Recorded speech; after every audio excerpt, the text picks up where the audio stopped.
Welcome, ladies and gentlemen, to another episode of Where's My Sock? I'm your host, Mr. E, and today we're going to be covering the topic of sustaining your podcast and scaling your podcast. Because there's a point where podcasting stops being about, can I make an episode, and starts being about something else. It starts to become, can I keep making this show without it taking over my life? Because the truth is, plenty of people can make a handful of episodes. The hard part is the hundred of small decisions that happens after that. The scheduling, editing, promotion, the feeling that you're always behind. And that mental load of having an unfinished episode sitting on your brain, it can be overwhelming. So if you've ever felt like the show is starting to feel heavier than it used to, this episode's for you. Today, we're not talking about tricks. We're talking about building a system that keeps the show alive. So let's get through some intro music and I'll get back to developing that system so that you can hopefully ease your mind a little bit.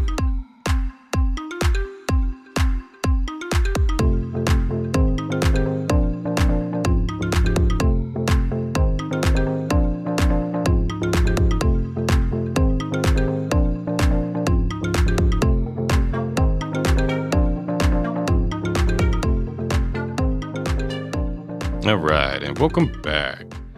So, why are we talking about this? Because long-term podcasting doesn't usually end with a dramatic goodbye. It ends with a quiet erosion. You miss a week, then another, then the idea of recording starts feeling like moving a couch by yourself. And the problem isn't that you lost motivation. The problem is that the show didn't have enough structure to survive real life. So the goal of this episode is to give you that structure. A podcast that lasts isn't always the one with the most ambition. It's usually the one with the clearest rhythm, the clearest responsibilities, and the clearest identity. So let's get into this long-term sustainability. Now there's 3 pillars to this. Your first pillar is going to be rhythm, how the show fits into time. That's where seasons and breaks live. Your second pillar is the load. How much the show asks from you and from anyone helping you. That's where outsourcing, team building, and burnout live. And finally, that third pillar is reach and identity. How the show continues to connect with new people while staying understandable. That's where guests, cross-promotion, merch and events, and rebranding live. So we're going to build one connected system using those pillars. Sustainability beats impressive. Repeatable beats heroic. All right, let's build this system in a way you can actually use. Going back, let's talk about rhythm a little bit. That's where you're going to plan your seasons and breaks on purpose. A season is simply a planned run of episodes. A break is a planned pause. And I'm saying plan twice on purpose because the biggest difference between a break and a disappearance is that one has a shape. When you plan a season, you make your work finite. You're not signing up for every week forever. You're signing up for this many episodes with a clear endpoint and a clear restart. That alone changes your brain because your schedule stops being a cliff and becomes a staircase. So the first move in sustainability is to choose a rhythm you can repeat. Something you can explain in one sentence. We release weekly for 8 weeks. Then we take 2 weeks off. Or we do one season every quarter. Or we publish twice a month consistently. It doesn't matter what it is. It matters that it's real. Now, on to our second pillar. This is where you reduce the load by outsourcing one of your repeatable tasks. Outsourcing doesn't mean building a company. It means handing off one thing that happens the same way every time. And the most important step is not hiring. The most important step is naming the task clearly. Because once you can describe the task, you can document the task. And once you can document the task, someone else can do it. So the sustainable move is to pick one relatable task that drains you. Maybe it's cleaning up audio. Maybe it's exporting. Maybe it's writing descriptions. Or it could just be your promotions for clipping short clips for your social medias. You write down how to do it once, then you decide whether it stays yours or becomes a handoff. And that's where team building starts. Not with a team, but with a workflow that can be shared.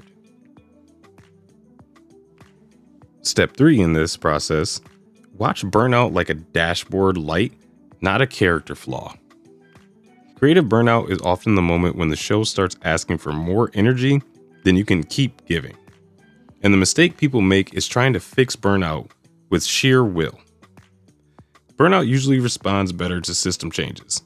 Things like shortening an episode format for a stretch, batch recording, take a planned season break, handing off a task, or even lowering the perfection threshold in editing. This is what dealing with burnout looks like in real life. You don't wait until you hate the show. You adjust when the work starts feeling consistently heavy. Here's a simple check you can use. If you're avoiding the next episode, don't ask, "What's wrong with me?" Ask, "What part of the system is too much?" Step 4. Use guests to support the show, not just fill time. Leveraging guest appearances means using guests on purpose. A guest can do at least 3 jobs. They can add expertise, they can add story, and they can add discovery for your show. But the value doesn't come from having a guest. It comes from designing the episode so the listener gets something clear. Before you record, the sustainable move is clarity. What's the episode in one sentence? What are the 2 or 3 questions the episode must answer? And what moment would make a strong clip? After the episode, the leverage is follow through. One shareable moment, one clean description, one easy way for guests to share it. That's how guests become part of your system instead of a one-off event. Step 5. Use cross-promotion as a trust exchange. Cross-promotion isn't shout-outs. It's a structured exchange of trust. The best cross-promotions sound like this. If you like this, here's that, and here's why. That's the structure. So a good example, real time for me anyways, would be if you like my podcast or just podcasts in general, I think you guys would really enjoy Michael and Jeremy Steele Your Podcast. And for anybody out there starting a podcast, I highly recommend you take the route that I did. In my first season, I saw a post from them. They were looking for podcasts to steal. Their thing is they'll take your podcast and make it better, faster, and hornier. Sounds crazy, I know, right? But you got to think about it.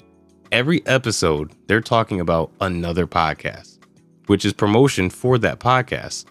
And a lot of the ones they take might not have recorded in a couple of years, but that doesn't matter. If they do a good enough job explaining things to their fans are going to go look at those original podcasts. So, again, if you truly want to get some promotion out there, I say reach out to Michael and Jeremy. That's an option that a lot of people might not have thought of. And that would be an example of cross promotion because that's them taking your content on their platform. And of course, you should shout them out back too. You'll build a little trust there.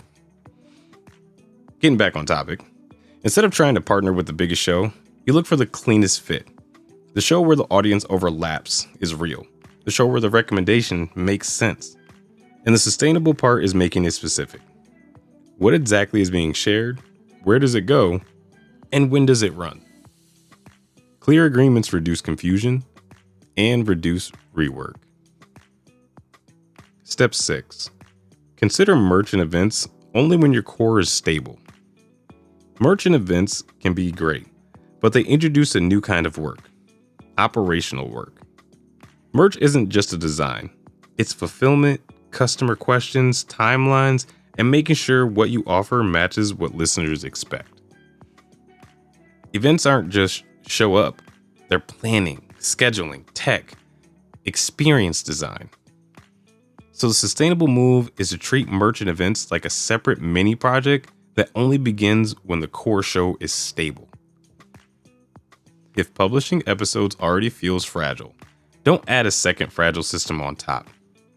Build the stable rhythm first, then consider expansion. Step 7. Rebrand and evolve. When clarity starts slipping. Podcast rebranding and evolution is how you keep the show understandable as it changes. Sometimes the show has shifts, but your title, artwork, and description are still describing the version of the show from 6 months ago. That's when new listeners feel confused, even if the content is good. Rebranding doesn't have to be dramatic. It can be as simple as updating your one-sentence description so it matches what the show actually is now. Here's a good test for you. If someone asks, "What's your podcast about?" and you can't answer quickly, that's a signal, not a failure. Just a signal that your identity needs to catch up to your evolution. Another story from myself. If you've been listening for a while, you know with this season, I did the same thing. I kind of started off doing what I knew, but then I decided to have an episode explaining to you guys how things were going to look forward. Let me know what you think about that pivot in the comments below. Was it a good thing for me? Is this more helpful? Please talk to me, people. No, I'm just kidding. But I would absolutely love your feedback whenever you guys get around to it. Now, getting back into this, those are the steps that you can use. That's the method.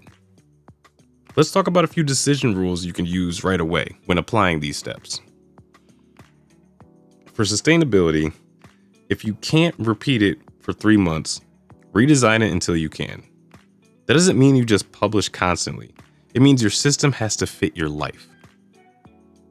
When scaling, don't add a new layer until the current layer is stable. Meaning, don't add guests, cross promotions, merch, start planning events, or a rebrand as a rescue plan for a shaky publishing rhythm. Use those expansions after the core is relatable. So just remember, as we're going into the recap, set a rhythm for yourself, reduce the workload when possible, protect your energy that you give to the show, make sure you're intentional with your expansion, and make sure that you keep the identity clear for your listeners. Now, wrapping things up, long-term podcast is not a talent contest. It's a system. You plan seasons and breaks so the schedule is repeatable. You outsource and build a team by handing off one clear, repeatable task. You deal with burnout by changing the system before you hit the wall. You're going to want to leverage a guest to serve clear listener value and create reuse. Use cross promotions as a trust exchange with real audience fit. Add merchant events only when the core show is stable. And you rebrand and evolve so the show stays clear to listeners as it changes. Remember, sustainable beats impressive. Repeatable beats heroic. Now, I do want to say this here. I hope this episode doesn't deter any of you and it honestly lets you know that it's okay to feel overwhelmed. Podcasting is a difficult thing. It can be fun, it can be a hobby, but once you really start getting some traction and putting some motion into it, it can easily feel like you never have enough time, energy, days, whatever it may be that you are feeling. It's okay and normal to feel those feels. Just take a deep breath, remind yourself why you did it in the first place, and stay as true as you can to that. And I would like to think that that would be a thought that can help you get through whatever it is that you're feeling at that moment or in this moment. So good luck to everybody out there on your journeys and keep going. Don't you stop. Take a break, but make sure you plan that break and come back on time. And if you haven't already, please subscribe to the show so that you can never miss out on any of this information, so that you can be a little bit better tomorrow than you were today. Now, go out there, enjoy the rest of your day, evening, night, whatever it is you got going on for yourself. If you're driving, keep them eyes on the road. If you're working out, push. One more, push. You out riding a bike, walking your dog, whatever you're doing. Thank you for listening. I appreciate you. Now, do it to the fullest, because you've saved your energy for that activities by not giving all your energy to your podcast. But don't shut your podcast either. All right, I'm getting off here. I'm just rambling now.